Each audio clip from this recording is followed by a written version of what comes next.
Toronto's shelter system is overburdened. City politicians know it. People like James here live it. Very stressful, very stressful. To keep his cot at this winter respite site requires dedication. You have to be in on around 7:15 after supper to sign in for a bed. There's 30 beds. Otherwise, he runs the risk of being out in the cold again. Yeah, we had a couple nights outside. Yeah, park, Massey down the hall, Massey Hall down under the concrete. City officials say Toronto's 62 shelters are at 94% capacity, but now communication breakdowns between those looking for shelter and those helping find it for them have raised serious questions. This is activist Doug Johnson. Yesterday, he called the central intake to ask if there were beds available at the city's newest emergency shelter. They're filled up at the Better Living Center? Yeah. There's no place for me to go tonight except for down to Pierce Street to sleep in the lobby there? At the moment, yes.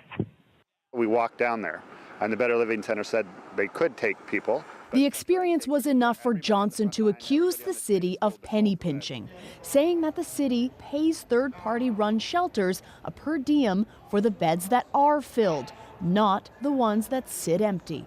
They don't release a bed, then they don't have to pay for it. There's no intentional gaming of the system there. The city's general manager of shelter support shot down that idea. He says if people need space, they'll get it. It's very dynamic, so those beds fill and become empty regularly through the 24-hour period. The city's ombudsman and Raftis are vowing to figure out what went wrong in these frigid few days, and councillors want answers too.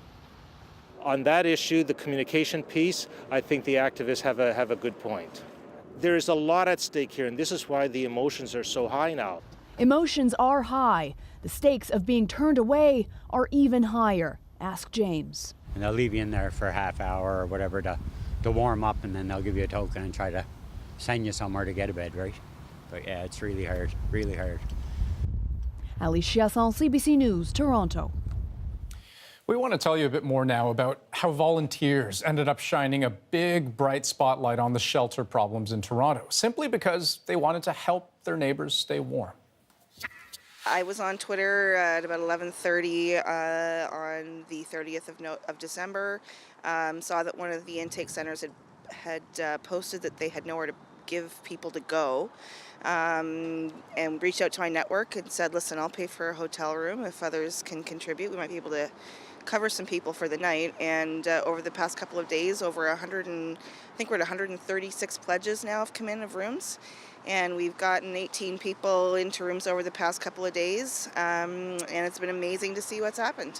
One of those people in Jennifer Evans' network put her in touch with a local restaurant owner who remembered the many people who helped get him on his feet when he came to Canada from Lebanon 18 years ago. Mohammed Faki paid for the bulk of those first hotel rooms. The two strangers found they shared a similar sense of gratitude. I'm warm. I have food. I have the ability to know that I'm going to wake up in the morning with a roof over my head. And there are dozens of people who not only don't have that, don't know if they're going to be able to stay inside tonight. And that's just inexcusable.